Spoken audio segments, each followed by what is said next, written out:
Hello everyone, welcome to our channel Nanak education point. Myself Heena Thakkar.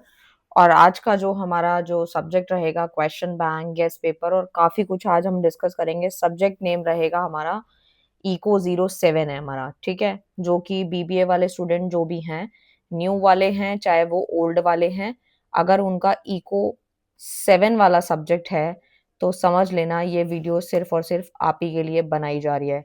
क्योंकि मैं BCom और जो बीसीए वाले बच्चे हैं उनका जो बिजनेस स्टार्ट्स का वीडियो था वो मैंने ऑलरेडी बना दिया था।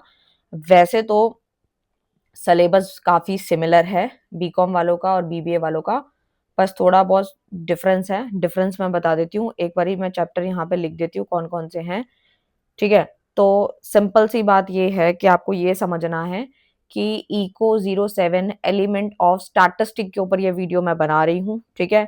सिलेबस बिल्कुल सेम है, वही सेम इंट्रोडक्शन के बेसिक स्टैटिस्टिकल कॉन्सेप्ट हैं जो कि अभी मैं पढ़ाने वाली हूँ, ठीक है। तो सबसे पहले ब्लॉक 1 में आपको क्या पढ़ना है, बेसिक स्टैटिस्टिकल कॉन्सेप्ट पढ़ना है।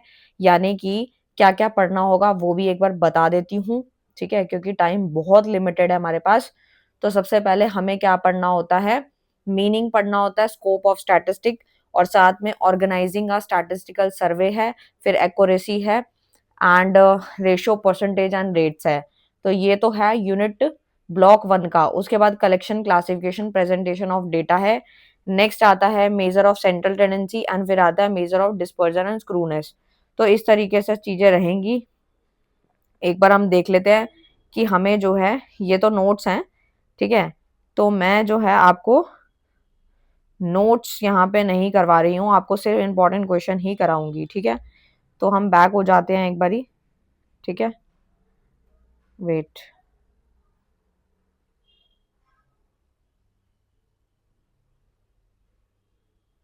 तो देखो यहाँ से हम स्टार्ट करेंगे सबसे पहले बेसिक इंट्रोडक्शन से, ठीक है। तो बेसिक इंट्रोडक्शन में आता है एलिमेंट्स ऑफ स्टैटिस्टिक, जो आता है उसमें हमें क्या क्या चीजें पढ़नी है। ये सारा का सारा शॉर्ट समरी है जो कि आपके ब्लॉक 1 में रेशो तक दिया गया है, ठीक है। आपको मीनिंग वगैरह सब कुछ इसके अंदर मिल जाएगा, बेसिक चीजें मिल जाएंगी। पूरा ब्लॉक 1 की शॉर्ट समरी है ये, ठीक है। और इको 07 बीबीए वालों के लिए मैं वीडियो बना रही हूँ, ठीक है। तो सबसे पहले आता है एलिमेंट्स ऑफ स्टैटिस्टिक क्या होता है। सबसे पहले हम बात करते हैं लॉग के बारे में, ठीक है। और स्टैटिस्टिक की अगर मैं बात करूं, पहले हम ना स्टैटिस्टिक का एक बार मतलब समझ लेते हैं कि स्टैटिस्टिक का एक्चुअल में मतलब होता क्या है, ठीक है। जिन बच्चों को बुक्स मिल गई हैं बहुत अच्छी बात है, बट जिनको नहीं मिली हैं वो प्लीज पढ़ना शुरू कर दो। एग्जाम अब पास ही हैं और मेरे को टाइमली जो है सिलेबस कवर अप करना है, ठीक है। तो देखो सिंपल सी चीज है कि स्टैटिस्टिक होता क्या है। स्टैटिस्टिक जो है एक तरीके की, यहाँ पे डेफिनेशन नहीं है, बट मैं आपको वैसे समझा रही हूँ, आपको सुनते जाना है, ठीक है। क्योंकि मैं स्टैटिस्टिक वाला जो वीडियो बनाया है मैंने वन शॉट वाला, वो भी देख सकते हो। बस कुछ ये वीडियो मैं उन बच्चों के लिए बना रही हूँ जो बिल्कुल कंफ्यूज हो जाते हैं, जिनको टॉपिक समझ नहीं आता। वैसे जो बिजनेस स्टैटिस्टिक बीसीओसी 134 है और जो आपका इको 07 है बिल्कुल सिमिलर है, बस यही वाले टॉपिक थोड़े अलग हैं। बाकी सब कुछ सेम है, वही मीन, वही मीडियन, वही मोड, वही डिस्पर्जन, वही स्क्रूनेस, सब कुछ वही है। बस ये वीडियो सिर्फ उन्हीं के लिए बना रही हूँ जो कि कंफ्यूज हो जाते हैं और एंड मोमेंट पे उनको वीडियो नहीं मिल पाती, इसीलिए मैं अलग से सेपरेट वीडियो बना रही हूँ और उनके डाउट्स भी क्लियर कर रही हूँ, ठीक है। तो वो वीडियो भी आप देख सकते हैं, उसमें स्टैटिस्टिक का काफी इंट्रोडक्शन पार्ट मैंने कराया और क्लास 11th वाली ही स्टैटिस्टिक आ रही है, कोई घबराने की जरूरत नहीं है। 11th 12th में जो आपने स्टैटिस्टिक पढ़ी थी सेम वही है, बस क्वेश्चन थोड़े से अप जाएंगे प्रैक्टिकल में, बाकी चीजें वही हैं, ठीक है। तो आप क्लास 11th वाली प्लेलिस्ट भी उठा करके देख सकते हो जिनको डिटेल में पढ़ना होता है, ठीक है। बाकी मैं यहाँ पे ही कॉन्सेप्ट करा दूंगी। तो सबसे पहले पॉइंट पे आते हैं, स्टैटिस्टिक का मतलब क्या होता है। आपको बस कान में ईयरपॉड्स या फिर लीड वीड लगा लो और अपना आराम से सुनते रहो। तो देखो statistic has been used in variety of ways, something it is used in the plural sense to refer numerical statement of facts और डेटा। देखो वही सिंपल सी बात ये है कि स्टैटिस्टिक का मतलब क्या है, कोई जो भी चीज नंबर की फॉर्म में हो, ठीक है। बट जरूरी नहीं है नंबर की फॉर्म में ही हो उसी को हम स्टैट बोले, उसका एक मीनिंगफुल मतलब भी होना चाहिए, उसको हम स्टैट्स बोलेंगे। जैसे मैंने बोला, कोई भी मैंने एग्जांपल ले लिया, ठीक है। तो जैसे मैंने बोला 4 या मैंने कोई 70 नंबर बोला तो ये न्यूमेरिकल नंबर है, तो आप क्या बोलोगे, ये स्टैटिस्टिक है, तो ये आंसर हुआ गलत। तो यानी कि अगर मैंने 70 बोला तो यानी कि ये स्टैट्स नहीं है। स्टैट्स क्या है, एक उसका एक एक्चुअल कोई मीनिंग होना चाहिए जिसको हम समझ सके। जैसे मैंने बोला कि हमारे इंडिया के अंदर जो है टोटल 1000 मेल्स हैं, ठीक है, और 932। तो स्टैटिस्टिक होता क्या है? तो स्टैटिस्टिक में क्या होता है, एक क्लियर जो है डेफिनेशन आप कह सकते हो, या क्लियर एक सेंस निकल के आता है, तो उसे हम स्टैट्स, एक्चुअल में स्टैट्स बोलते हैं। जैसे कि एक डेटा के अकॉर्डिंग 932 फीमेल्स हैं पर 1000 मेल इन इंडिया। तो हमें समझ में आ गया है कि यहाँ पे मेल्स एंड फीमेल की बात हो रही है इंडिया में, और नंबर भी बताया गया, तो ये एक्चुअल में स्टैट्स है। ठीक है, आई होप आपको जो स्टैट्स का मीनिंग है, जो आपकी बुक में डेफिनेशन दी हुई थी और जो एग्जाम्पल दिया था, मैंने वही समझाया है। ठीक है, तो इस प्रकार से स्टैटिस्टिक का मतलब आपको समझ आ गया होगा, क्योंकि हम कई बार कंफ्यूज होते हैं कि स्टैटिस्टिक जो होता है, हम जो है नाइन्थ क्या, हम क्लास फिफ्थ से पढ़ते आ रहे हैं। जैसे कि हमें छोटे छोटे क्वेश्चंस कराए जाते थे, ग्राफ वगैरह वाले, मीन के छोटे छोटे क्वेश्चन, और तो वो हमें स्टैटिस्टिक के चैप्टर में ही दिया जाता था। तब हम सिर्फ एक चैप्टर पढ़ते थे, आज हम पूरी एक किताब पढ़ रहे हैं। समझ लो डिफरेंस, समझा आपने कि क्या क्या डिफरेंसेस है यहाँ पर? ठीक है, तो सबसे पहले फिर फंक्शन आ जाते हैं। ठीक है, फंक्शन ऑफ स्टार्स की बात करूं मैं, तो यहाँ पे मैं एक बार आपको बैक जा करके दिखा देती हूँ कि क्या क्या इसमें दिया हुआ था हमारे नोट्स में। तो ये स्टैटिस्टिक का मीनिंग भी दिया हुआ है, देखो। ठीक है, एंड उसके बाद करेक्टरिस्टिक भी दे रखे हैं। ठीक है, तो इस प्रकार से है। जिन तभी मैंने बोला कि मैंने डिटेल में वीडियो बना रखी है, आप वो वाली भी देख सकते हो आराम से, जिनमें स्टार्स के मीनिंग वगैरह हैं, सब कुछ दिया हुआ है, और जो चीज़ उसमें नहीं है वो मैं अब पढ़ाने जा रही हूँ। ठीक है, तो देखो जो ये चैप्टर अलग था ना, इको 07, वो समझाती हूँ। ठीक है, बाकी स्टैट्स का मीनिंग वगैरह और फीचर फंक्शन सब मैंने ऑलरेडी करवा रखे हैं, आप उसमें देख लेना वन शॉट में। तो सबसे पहले कैरेक्टरिस्टिक ऑफ लोगेरिथम क्या है? It is in the integral part of common log. जैसे कि हम लॉग की वैल्यू निकालते हैं, ठीक है, तो उस तरीके से इसने कैरेक्टरिस्टिक बताया है लॉग के। ठीक है, कि ये क्या है, एक इंटीग्रल पार्ट है किसका? कॉमन लॉग का। अब आप सोचोगे कि कॉमन लोगेरिथम यानी कॉमन लॉग होता क्या है? When the base of the log calculation is 10, it is common logarithm. Common logarithm जहां पे लिखा आएगा, दैट मीन्स इसका मतलब ये है कि वहां पे हम जो बेस है लॉग का कैलकुलेशन में 10 ले रहे हैं, तो उसको हम कॉमन लॉग बोलेंगे। आई होप आपको क्लियर है। उसी कॉमन लॉग को ही इन्होंने यहाँ पे समझाया, it is a part of common log.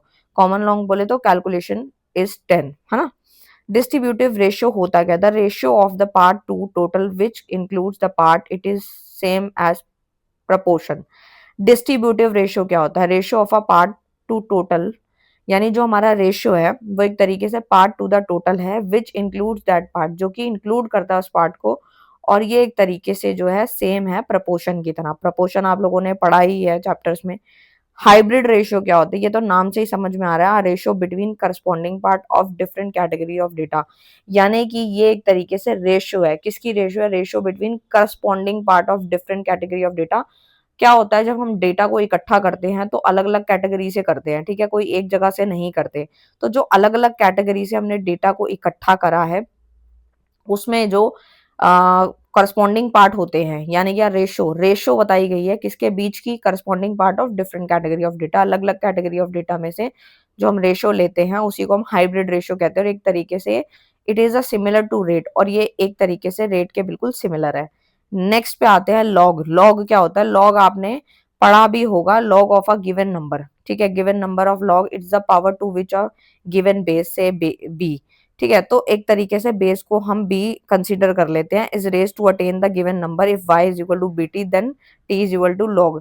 तो ये एक तरीके से क्या है, लॉग निकालने का तरीका है कि y is equal to bt ले लिया, और देन जो t की वैल्यू है t इज इक्वल टू ये हो गया, log y हो गया। ठीक है, तो ये क्या है? लॉग है। तो किसी भी नंबर का लॉग निकालने के लिए, जिन बच्चों के पास मैथ्स थी उनको तो समझ आ रहा होगा, बट जिनके पास नहीं थी उनको भी कोई टेंशन लेने की जरूरत नहीं है, फॉर्मूला बस याद कर लो। ठीक है, परसेंटेज में भी क्या होता है? परसेंटेज आप लोगों को पता ही है, परसेंटेज भी पढ़ा ही है आपने। Give the magnitude of the numerator when denominator of the ratio become 100। यानी कि परसेंटेज क्या है?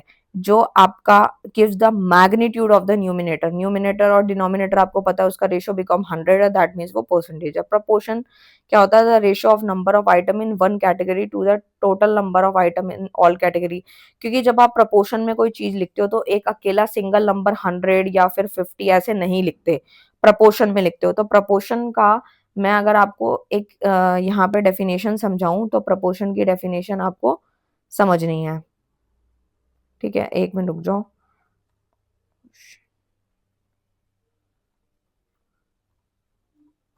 देखो, तो यहाँ पर क्या बोला गया है कि प्रपोर्शन के आपने एग्जांपल्स भी देखे होंगे, लाइक जैसे 1/2 हो गया, ठीक है, या 4/8 हो गया, ठीक है। जैसे 4/8 है, दोनों को काटती हूँ मैं, लेट सपोज यहाँ पे, एक तो यहाँ जगह नहीं हो पाती लिखने की, ओफो, 4/8, इसको कट करेंगे, 4 1 4 एंड 4 2 8, तो 1/2 इज द प्रपोर्शन।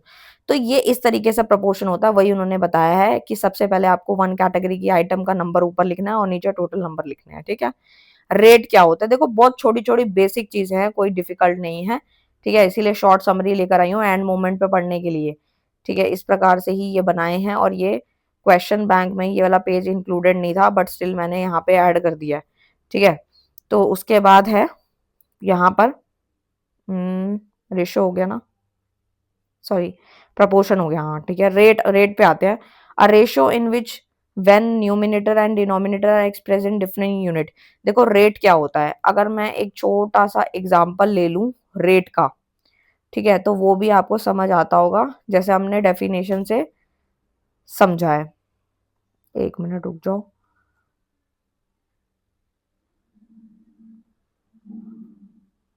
हाँ, तो आते हैं अपनी डेफिनेशन पे। तो रेट क्या है, एक तरीके से रेट की अगर मैं बात करूं तो रेट जो होता है एक तरीके से रेशियो है, जिसमें न्यूमिनेटर एंड डिनोमिनेटर एक्सप्रेस करते हैं अलग अलग यूनिट को। फिर से वही, ऊपर न्यूमिनेटर आता है, नीचे डिनोमिनेटर आता है। तो ऊपर आप कुछ भी ले सकते हो, ये आपकी इच्छा है, आपको एग्जाम में अगर समझाने को आता है तो आप कुछ भी लिख सकते हो, लाइक डेथ अपॉन पॉपुलेशन या बर्थ अपॉन पॉपुलेशन, कुछ भी आप एक्स वाई जेड ले सकते हो, ठीक है। तो वहां पे आप समझा भी सकते हो। ये रेट है। रेशियो क्या होती है, रेशियो होती है express the relationship between the magnitude of two quantity of the same kind. वो जो क्वांटिटीज होंगी बिल्कुल सेम काइंड की होंगी, उसमें कोई भी बदलाव देखने को नहीं मिलेगा। तो उसने बताया है, इस डेफिनेशन ने हमारे को यहाँ पे एक्सप्लेन किया है कि same kind and denote how many times one of the quantities contained in the other। देखो, अगर आपको समझ नहीं आया कि क्या है ये, तो आप रेशियो के डेटा में एक एग्जांपल ले सकते हो, जैसे कि लाइक वेट हो गया। अब वेट क्या होती है, मेजरमेंट वेयर, जैसे जहां पे हम मेजरमेंट करते हैं। एज क्या होती है, जो हमारे डेटा को एक्सप्रेस करती है, ठीक है। डिस्टेंस क्या होता है, जो हमारे कहीं पे एक जगह से दूसरी जगह जाने की मूवमेंट को हम मेजर करते हैं, तो वो डिस्टेंस है। तो ये क्या रेशो है, तो आप समझ रहे हो रेशो क्या है। अगर दो क्वांटिटीज ले रहे हैं तो वो सेम काइंड की होना चाहिए। ऐसा नहीं है कि एक तरफ आप दूध ले रहे हो और एक तरफ आप कपड़ा ले रहे हो, वो नहीं होना चाहिए। टाइम रेशियो में क्या आता है, ये क्या बोलता है, जनरली शोज इन परसेंटेज, ज्यादातर तो ये परसेंटेज में दिखाता है, ठीक है। Express the change in series of the value, value जो होती है एक तरीके से चेंज सीरीज दिखाता है relating to different time period, और वो जो टाइम पीरियड होता है वो डिफरेंट होता है, उसी को हम टाइम रेशियो कहते हैं, ठीक है। तो बहुत सारे बच्चों के डाउट्स अब क्लियर हो गए होंगे मेरे हिसाब से, ठीक है, और उनके जो भी डाउट्स थे वो तो क्लियर हुए होंगे। अब मैं टाइम रेशियो का एक एग्जांपल लेती हूँ। जैसे कि आपने सुना होगा, आपने मैथ्स की बुक में क्वेश्चन तो करे हैं बट आपको ध्यान नहीं आ रहा होगा, तो मैं याद दिला देती हूँ। A takes 40 minutes to finish a task and machine B take 20 minutes। Machine A is exactly twice as slow as machine B. यानी कि कहने का मतलब है, यहाँ पे दो मशीन का मैं एग्जांपल लेती हूँ और टाइम पीरियड का लेती हूँ, क्योंकि यहाँ पे बोला था कि टाइम रेशियो के बारे में बात कर रहे हैं। तो अगर एक मशीन 40 मिनट लेती है अपने टास्क को कंप्लीट करने में, तो मशीन बी, यहाँ पे दो मशीन्स है, ठीक है, A and B. A machine जो है वो जो है एक टास्क को कंप्लीट करने में 40 मिनट्स ले रही है, समझ रहे हो, 40 मिनट्स। और बी कितना, मशीन कितना ले रही है, 20 मिनट्स ले रही है। तो इतनी बात समझ में आई आपको, ए एंड बी के टाइमिंग समझ आए, मिनट्स टाइम, क्योंकि टाइम ड्यूरेशन है इसलिए मिनट्स आ रहे हैं। तो यहाँ पे बताएगा कि जो मशीन ए है वो exactly twice as slow as machine B, ठीक है। तो अगर आपको इसको टाइम रेशियो कैलकुलेट करना, तो क्या करोगे, ऊपर ए का रखोगे 40 अपॉन 20 करोगे, जीरो से जीरो कैंसिल आउट करोगे, ठीक है। तो कितना हो गया, काट पीट के 2 आ गया। तो यानी 2 क्या है, एक तरीके से 2 मिनट्स आपका टाइम रेशियो है। तो मैंने एग्जाम्पल से भी समझाया, ठीक है। तो ये सारे एग्जाम्पल जो जो बताए वो सारे नोट डाउन आपने कर ही लिए होंगे। तो ये जो मैंने आपको शॉर्ट में कराया है, ये पूरा एक ब्लॉक करवाया है मैंने, कंप्लीट ब्लॉक कंप्लीट करा दिया। अब यहाँ से कोई भी क्वेश्चन आए आप कर पाएंगे, ठीक है। अच्छा, अब दूसरी बात आती है जो हमारा ब्लॉक 2 है, जो कि हमारा स्टैटिस्टिक का है, जो कि सब्जेक्ट मैं बता देती हूँ, मुझे नहीं पता मैंने इसकी सिलेबस की वीडियो बनाई है नहीं बनाई, कि टाइम इतना लिमिटेड है, मुझे खुद समझ नहीं आ रहा कि मैं सिलेबस की वीडियो बनाऊं, लाइव करूं, वीडियो बनाऊं, कुछ समझ नहीं आ रहा। अभी जो जो चीजें आती जा रही हैं बस करते चले जाओ, ठीक है। तो भाई ब्लॉक 1 कंप्लीट हो गया शॉर्ट में, और विद एग्जांपल समझा दिया मैंने। और जो ब्लॉक 2 है उसके अंदर ना हमारे टोटल 5 यूनिट्स हैं, जिसमें कलेक्शन ऑफ डेटा आता है, classification, tabular, diagrammatic and graphic presentation आती है, ठीक है। ये सारी चीजें मैंने ऑलरेडी वन शॉट में कराई हुई हैं। क्लास 11th में भी जो चीजें कराई थी ना ग्राफ वगैरह वाली, वही सारी सेम चीजें हैं, ठीक है, कुछ भी बदलाव नहीं है। तो एक बारी आ जाते हैं हम अपने क्वेश्चन बैंक की तरफ, कि उसमें क्या क्या है वो देख लेते हैं। मैथ्स वाला पोर्शन मैं छोड़ दूंगी, ऊपर मैथ्स के क्वेश्चन है।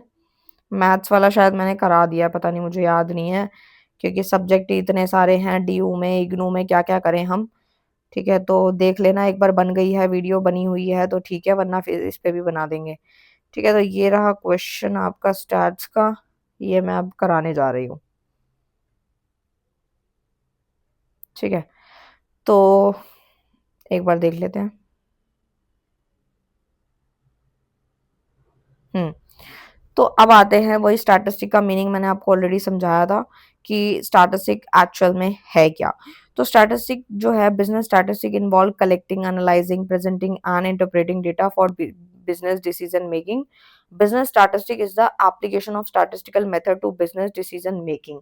यानी कि अगर मैं सिंपल लैंग्वेज की बात करूं तो स्टैटिस्टिक है क्या, जिसमें आप कलेक्शन करते हो।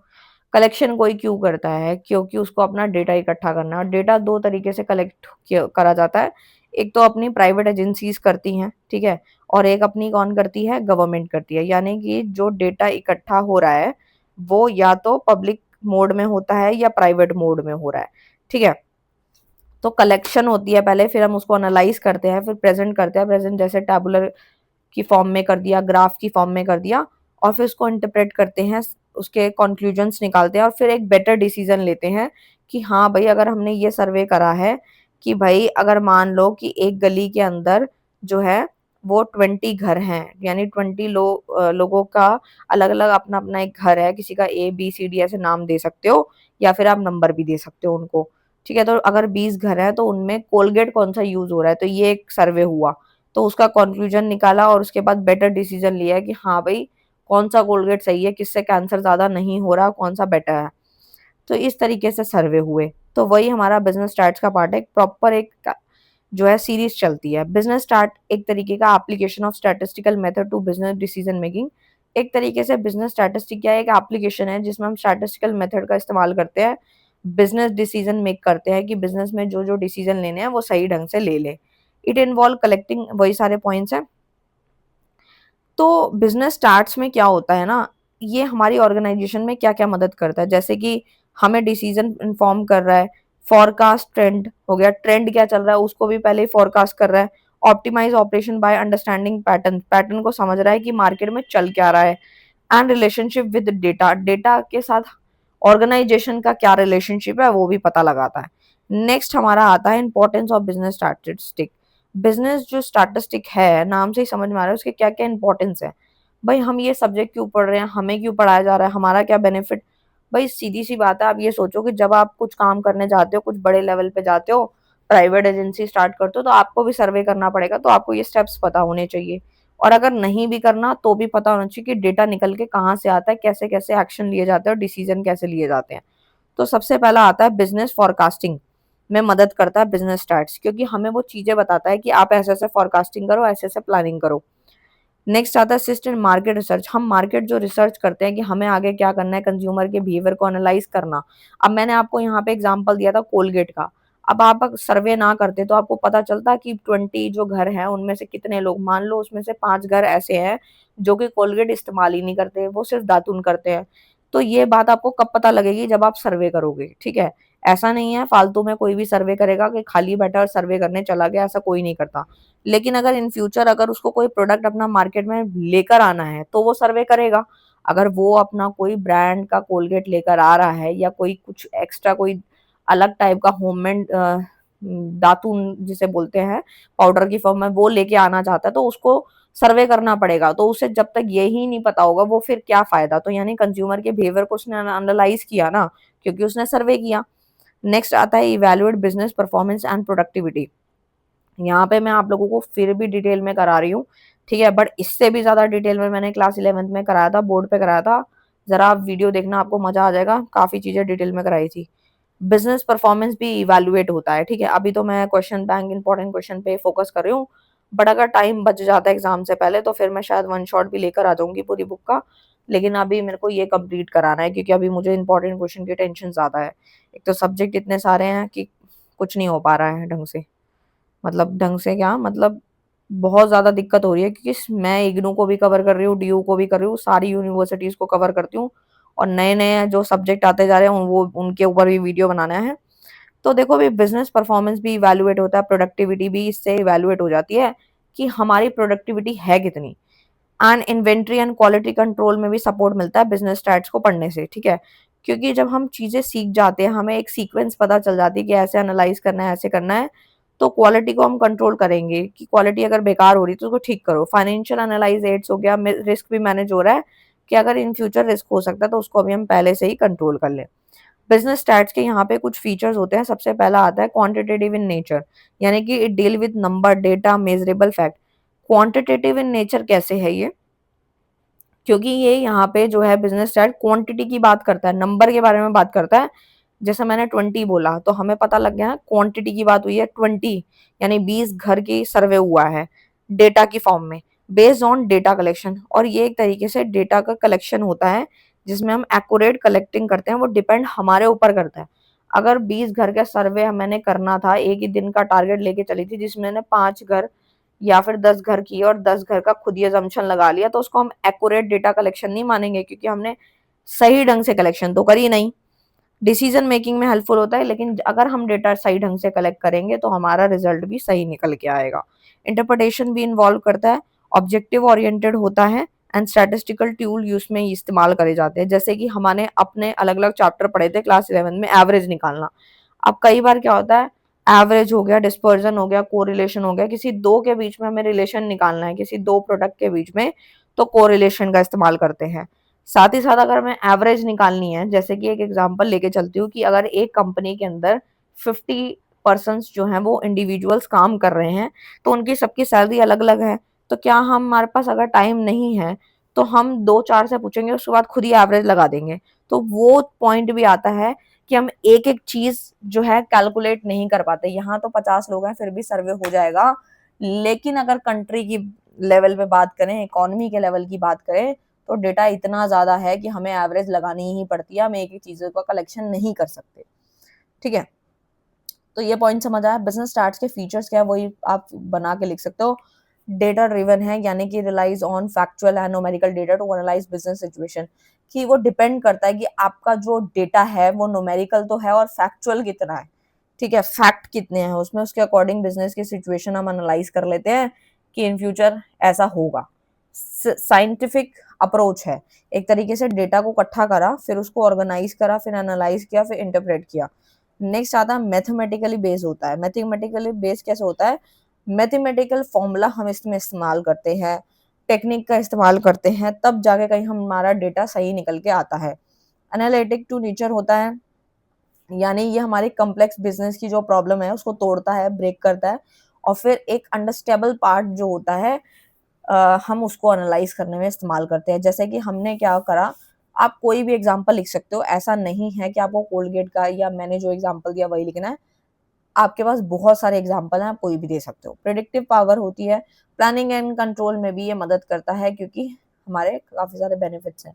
अब देखो बिजनेस स्टार्ट्स अगर पढ़ाया जाए, स्टैटिस्टिक मैंने आपको काफी अच्छे से समझाया, अगर उसके आगे बिजनेस वर्ड लग गया दैट मीन्स ये बिजनेस के लिए ही हो रहा है, हम घर के लिए कोई सर्वे नहीं करता, ना किसी का फालतू टाइम है।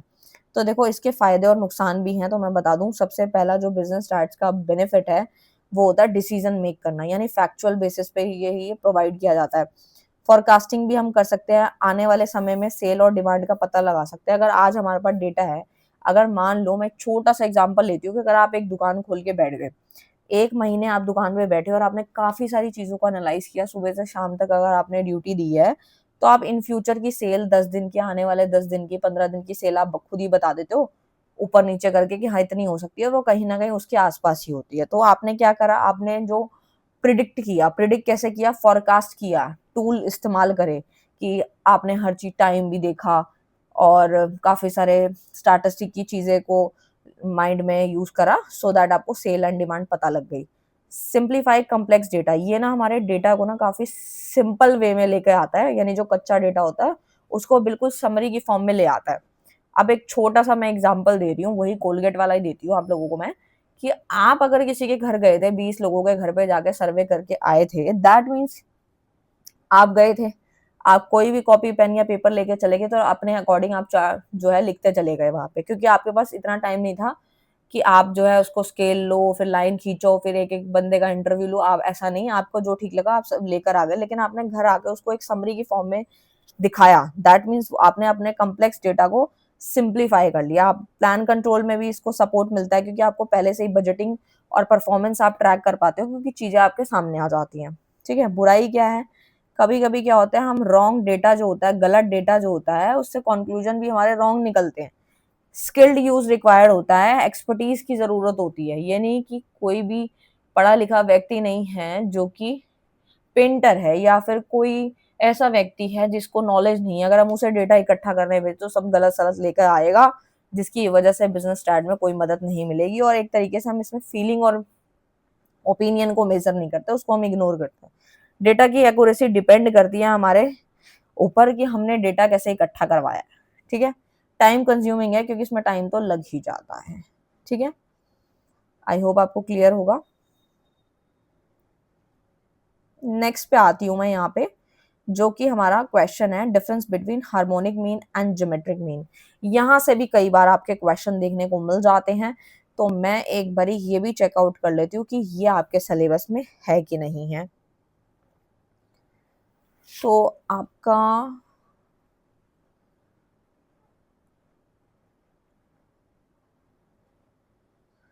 यस, तो आपका जो ब्लॉक नंबर 3 है, जिसमें सेंट्रल टेंडेंसी आता है, उसमें आपका हार्मोनिक मीन भी है, ज्योमेट्रिक भी है, एवरेजेस मैं अभी इसमें कंप्लीट करा दूंगी, यहाँ से क्वेश्चन आता ही है, मीन मीडियन मोड मैंने ऑलरेडी कराऊंगी, तो आपका ब्लॉक 3 यहीं पे कंप्लीट हो जाएगा। काफी तो सेकंड क्वेश्चन में कंप्लीट हो जाएंगे, ठीक है? चलो स्टार्ट करते हैं। तो सबसे पहले harmonic mean HM and geometric mean GM आता है। तो देखो भाई, हार्मोनिक मीन क्या होता है? एक तरीके से देखो, मीन का मतलब तो हमें अच्छे से पता है, एक तरीके से एवरेज निकालनी होती है, सबको प्लस करके टोटल नंबर से डिवाइड मार दो, तो एवरेज और मीन निकल के आ जाता है, ठीक है? लेकिन अब उस मीन के आगे हार्मोनिक लग जाता है और ज्योमेट्रिक लग जाता है। तो हार्मोनिक मीन का एक सिंपल सी डेफिनेशन है, वही हमारा फॉर्मूला बनता है, reciprocal of the arithmetic mean of the reciprocals, यानी कि H M is equal to N upon one plus X one plus one upon X two plus upon X N तक ये जाएगा। और जीएम में क्या होता है, nth root of the product of N values, N values जो तक ये जाएगा, nth root of the product यहाँ करना होता है, मल्टीप्लाई करना होता है x1 into x2 into x3 up to xn तक ये जाएगा, एंड इस तरीके से रहता है। डेटा का टाइप कैसा होता है, तो देखो भाई सिंपल सी बात है, अब जो मैं समझाने जा रही हूँ उसके बाद आपको समझ आ जाएगा। आप सोचेंगे कि मैम मीन तक तो समझ आता था, लेकिन हार्मोनिक और ज्योमेट्रिक कहाँ यूज होता है? जब यूज समझ में आता है, डेटा का टाइप समझ आता है, तो ही पता लगता है कि ये किस काम का है हमारे। तो देखो भाई, अगर हमें स्पीड निकालनी है या रेशियो निकालनी है, तो हम जो है एचएम का इस्तेमाल करते हैं, ठीक है? बट अगर हमें किसी की ग्रोथ रेट को निकालना है, परसेंटेज निकालनी है, इंडेक्सेस कैलकुलेशन करना है, तो we can use geometric mean, ठीक है? अब बात आती है कि इसका यूज कहाँ कहाँ पे है, जैसे कि एवरेज स्पीड हो गया, पी रेशियो ने हो गया, तो वो हार्मोनिक मीन हम इस्तेमाल करते हैं, यही फॉर्मूला लगाते हैं। बट अगर ज्योमेट्रिक मीन की बात करूं, तो पॉपुलेशन की ग्रोथ कितनी है, पहले कितनी ग्रोथ हो रही थी, अब कितनी ग्रोथ हो रही है, तो हम ज्योमेट्रिक मीन का इस्तेमाल करेंगे। इंटरेस्ट रेट निकालना है, फाइनेंशियल के रिटर्न्स निकालने हैं, तो we can use geometric mean, ठीक है? तो देखो भाई अब आता है कि एक्सट्रीम वैल्यू के क्या क्या इफेक्ट्स है। तो highly affected by small values, ये जो इफेक्ट करता है वो छोटी छोटी वैल्यूज से इफेक्ट करता है एचएम। और जीएम की बात करूं तो ये लेस इफेक्ट होता है by extreme value compare to the M. ठीक है, जीरो वैल्यूज की बात करूं तो कैन नॉट इंक्लूड जीरो, इसमें हम जीरो को इंक्लूड नहीं करते। बट जीएम में यहाँ बताया can not include zero, product become zero, यहाँ पे प्रोडक्ट जो है वो जीरो हो जाता है। तो यहाँ पे ना इन्होंने एक एग्जाम्पल भी दिया है, दोनों को कैलकुलेट करके दिखाया भी है कि किस तरीके से ये कैलकुलेट होगा। ठीक है, तो पेपर में अगर डिफरेंस आ जाता है या आपको बोलता है कि आपको किसी एग्जाम्पल की मदद से कोई फॉर्मूला पहले लिखना है एंड देन उसको एक्सप्लेन करना है, तो आप ये वाला एग्जाम्पल से इसको सॉल्व करके आ जाना। जिनको मैथ्स बिल्कुल नहीं आती तो वो उनके लिए मैंने एक छोटा सा बनवाया है, बाकी मैंने काफी क्वेश्चन कराए हैं लॉन्ग में, वन शॉट में, तो आप वो भी कर सकते हैं। तो एचएम में जैसे कि यहाँ पे एग्जांपल है 2 एंड 4 के बीच में एचएम एंड जीएम निकालना है। तो एचएम के लिए 2 फॉर्मूले में है, सॉरी क्वेश्चन में बोला गया है फॉर्मूले के अकॉर्डिंग 2 लगाया अपॉन 1/2 करेंगे प्लस 1/4 करेंगे, क्योंकि 2 और 4 की वैल्यू निकालनी है तो इसीलिए हमने करा और इसको डिवाइड मार के आंसर आएगा 2.67। और जीएम क्या अंडर रूट में क्या करना था, इनटू करना होता है, दोनों नंबर को प्रोडक्ट देना होता है। 2 इंटू 4 करेंगे, 8 का रूट निकालेंगे तो यू विल गेट 2.83। ठीक है, इस प्रकार से इसको हमने सॉल्व कर देना है। ठीक है, इन शॉर्ट यहाँ लिखा हुआ है वही सारी चीजें, हार्मोनिक मीन भी लिखा हुआ है और ये सारे वही पॉइंट्स है। बस एचएम के यहाँ मेरिट्स क्या है कि ये बेस्ट रेट डेटा है, बेस्ट फॉर मतलब किसके लिए बेस्ट है, रेट बेस्ड डेटा के लिए, सारी वैल्यूज को भी कंसीडर करता है, less effect by large value, बड़ी बड़ी वैल्यू से ये कम इफेक्ट होता है। लेकिन इसकी बुराई के बारे में बात करें तो not defined in any value is zero, harder to calculate manually, बहुत दिक्कत होता है मैनुअली इसको हाथों से कैलकुलेट करना, क्योंकि इसमें फॉर्मूला लगाना पड़ता है। Sensitivity to very small values, GM के भी यहाँ पे मैंने मीनिंग वगैरह सब बताया, मेरिट्स देख लेते हैं। तो कंपाउंड ग्रोथ के लिए काफी अच्छा है GM, less affected by extreme value, और रियल वर्ल्ड सिनेरियो जैसे कि पॉपुलेशन फाइनेंस ग्रोथ में ये रिफ्लेक्ट करता है। अगर इसकी बुराई की बात करें तो सबसे पहले इसकी बुराई आती है can't be use with zero, और नेगेटिव वैल्यू इसमें यूज नहीं होती, कॉम्प्लेक्स टू कैलकुलेट है, और ये हमारा सिंपल टोटल और सम में सुटेबल नहीं होता है। ठीक है, कहीं हम सोचे कि सिंपल टोटल्स और सम में इसको इस्तेमाल कर लें तो नहीं होता ऐसा। आई होप आपको क्लियर है। नेक्स्ट वाला जो क्वेश्चन आता है वो आता है क्वार्टाइल एंड परसेंटाइल का। ठीक है, तो सबसे पहले मैं बात करती हूँ, एक बार मैं चेकआउट कर लेती हूँ क्वेश्चन है या नहीं है।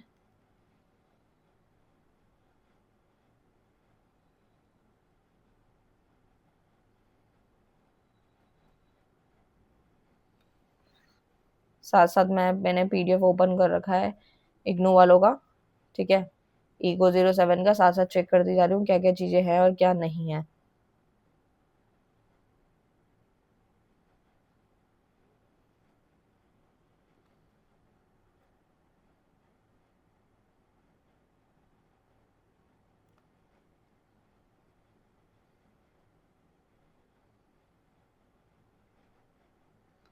मेन मीडियन मोड है आपका एक तो,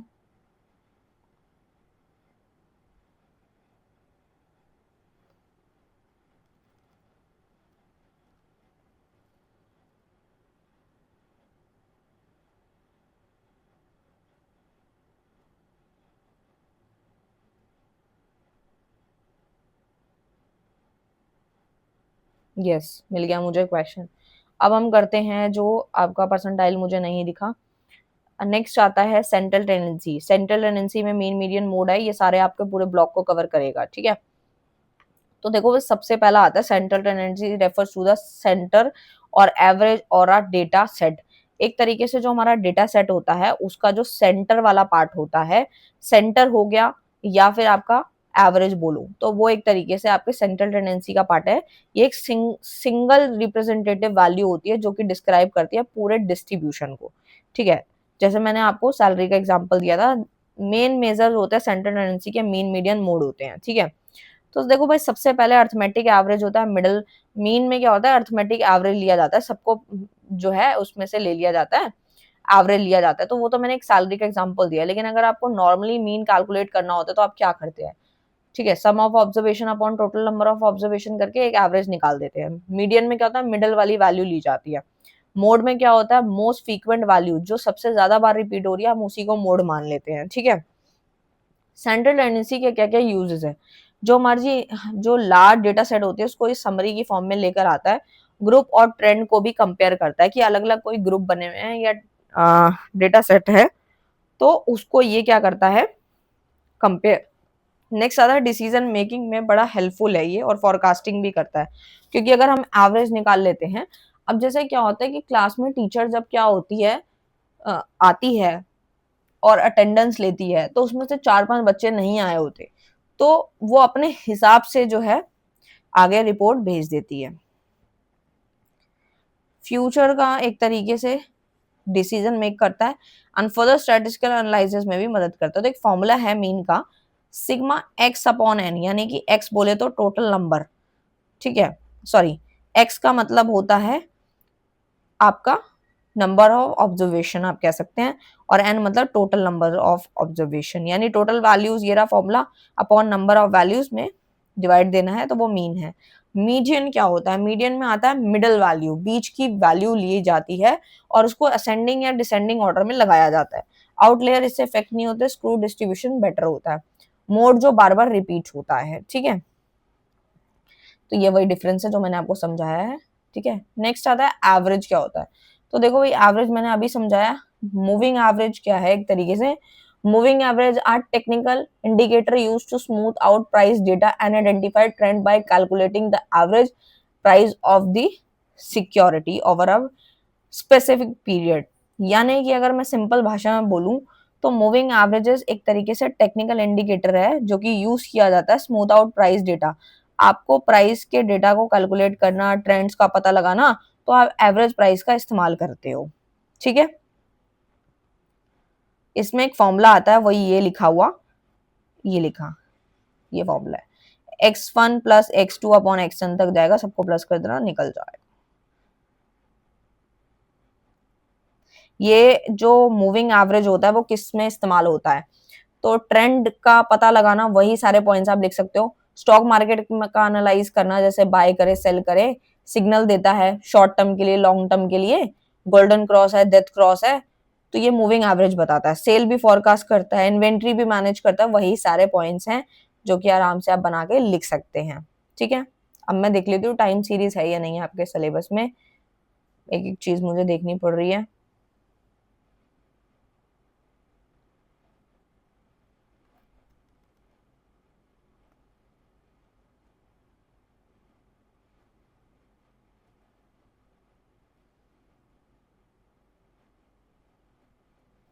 ये नहीं है, इसको छोड़ दें। डिस्पर्जन है शायद, मैं एक बार देख लेती हूँ। यस, डिस्पर्जन है आपके इसमें। तो देखो भाई, dispersion refers to the extent to which data value vary or spread out from this central value mean and median। तो देखो भाई, सिंपल सी बात है, डिस्पर्जन जो होता है एक तरीके का डेटा वैल्यू वेरी और spread out from the central value. तो it tell us how consistent और स्कैटर्ड द डेटा इज, कि जो हमारा डेटा है वो कितना कंसिस्टेंट है, वो हमें बताता है कौन dispersion. Greater dispersion is equal to more variability, less dispersion is equal to more consistency. It help in measuring reliability, ये एक तरीके से रिलायबिलिटी बताता है, रिस्क बताता है, डेटा का डिस्ट्रीब्यूशन बताता है। डिस्पर्जन हम इसलिए इस्तेमाल करते हैं। डेटा के अंदर क्या होता है बेसिकली, रेंज आती है। मेजर ऑफ डिस्पोजल में काफी सारी चीजें आती है, जैसे कि रेंज हो गया। रेंज आप कैसे निकालते हो, हाईएस्ट माइनस लोएस्ट नंबर करते हो, तो you can find out the range, simple but affected by outlier. Quartile deviation QD निकालते हो, फिर आप निकालते हो सेमी इंटर क्वार्टाइल रेंज निकालते हो। तो यानी कि जो क्वार्टाइल डेविएशन होता है उसका फॉर्मूला है QD is equal to Q3 minus Q2, ये लिखा फॉर्मूला, एक मिनट रुक जाओ, ये लिखा सेमी इंटर क्वार्टाइल का। तो मैं आपको एक बताया इसमें measure spread of middle 50% of data, ठीक है। नीचे कहीं फॉर्मूलेस लिखे हैं क्या, नहीं तो मैं आपको ही लिखवा देती हूँ यहीं पे, कहाँ गया, हाँ, यहाँ पर आते हैं क्यूडी के साथ, क्यूडी फॉर्मूला, ठीक है। तो यहाँ पर जो है क्यूडी जब हम निकालते हैं तो उसका फॉर्मूला क्या रहता है, Q3 minus Q1 upon 2।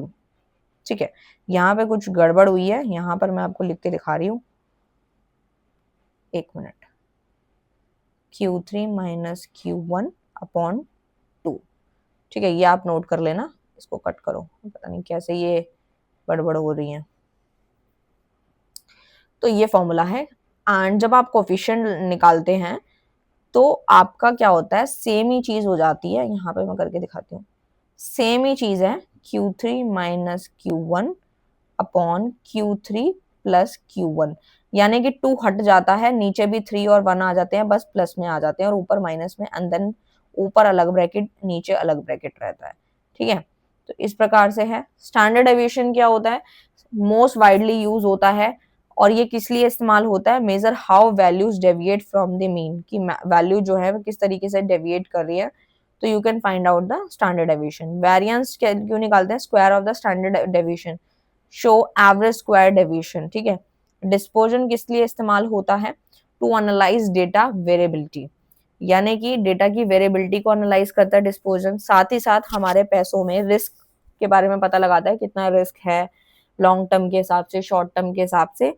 Starts में क्या होता है, for comparison of data set, हम अपने डेटा सेट को कंपेयर भी करते हैं। In quality control to measure consistency, यानी कि डिस्पोजन हमें ये भी बताता है कि हमें कितना कंसिस्टेंट रहना चाहिए और कितना नहीं रहना चाहिए। इसके कुछ मेरिट्स भी हैं, जी हाँ बिल्कुल हैं। तो सबसे पहला मेरिट आता है, give complete picture of the data spread, जो हमारे डेटा स्प्रेड का जो पिक्चर है वो बिल्कुल कंप्लीट इंफॉर्मेशन देता है। रिस्क भी एनालाइज कर लेता है हमारा डिस्पोजन, पर्सनल परफॉर्मेंस भी इवेलुएट करता है, कंसिस्टेंट डेटा सेट जो मैंने अभी बताया। बुराई क्या है, कुछ मेथड जैसे कि range are too sensitive to outlier, कुछ में काम करता है कुछ में नहीं करता। कॉम्प्लेक्स मेथड है like standard deviation need more calculation, standard deviation में ज्यादा कैलकुलेशन करनी पड़ती है। तो इस प्रकार से आप इसको बना करके लिख सकते हैं।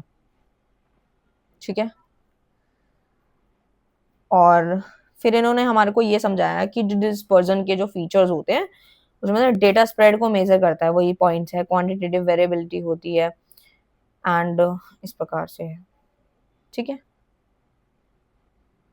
अब जो हमारा नेक्स्ट क्वेश्चन है, देख लेती हूँ कितने क्वेश्चंस रह गए हैं, फिर मैं फॉर्मूले कराऊंगी। ठीक है, तो मीन डेविएशन और स्टैंडर्ड डेविएशन के बीच का क्या डिफरेंस है। तो मीन डेविएशन को एमडी बोलेंगे, स्टैंडर्ड डेविएशन को हम लोग एसडी बोलेंगे।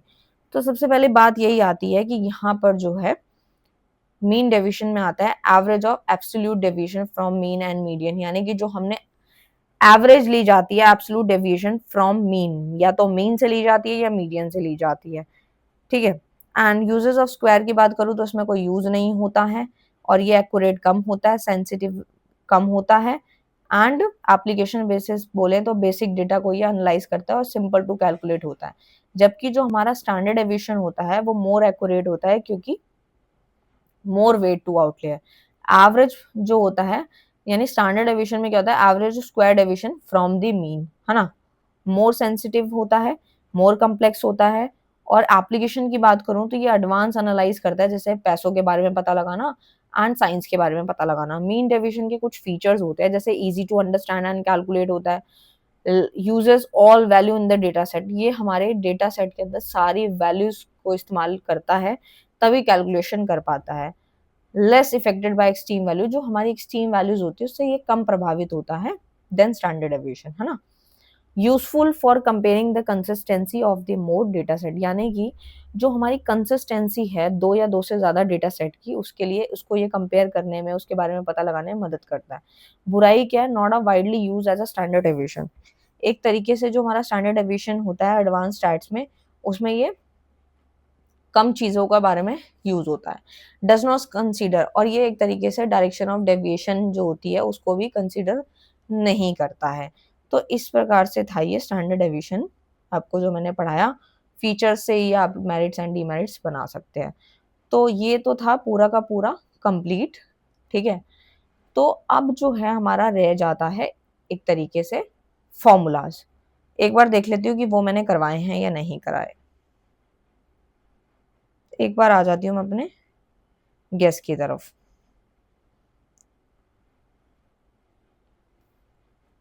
अब यहाँ पे देखते हैं,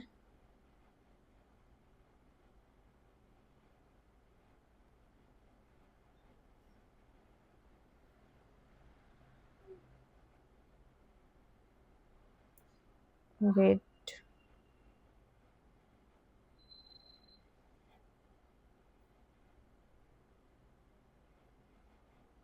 ये रहा आपका मीन मीडियन मोड, ठीक है, एंड फॉर्मूले आपके दिए हुए हैं, ठीक है।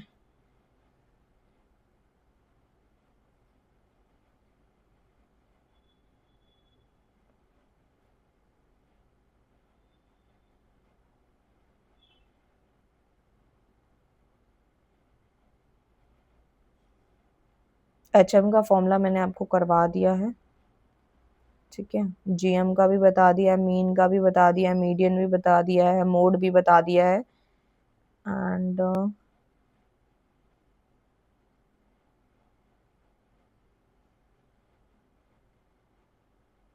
वही टॉपिक्स हैं जो, वही सब कुछ है जो कि इको 07 का ही सिलेबस है, ठीक है।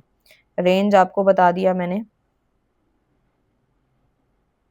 ठीक है।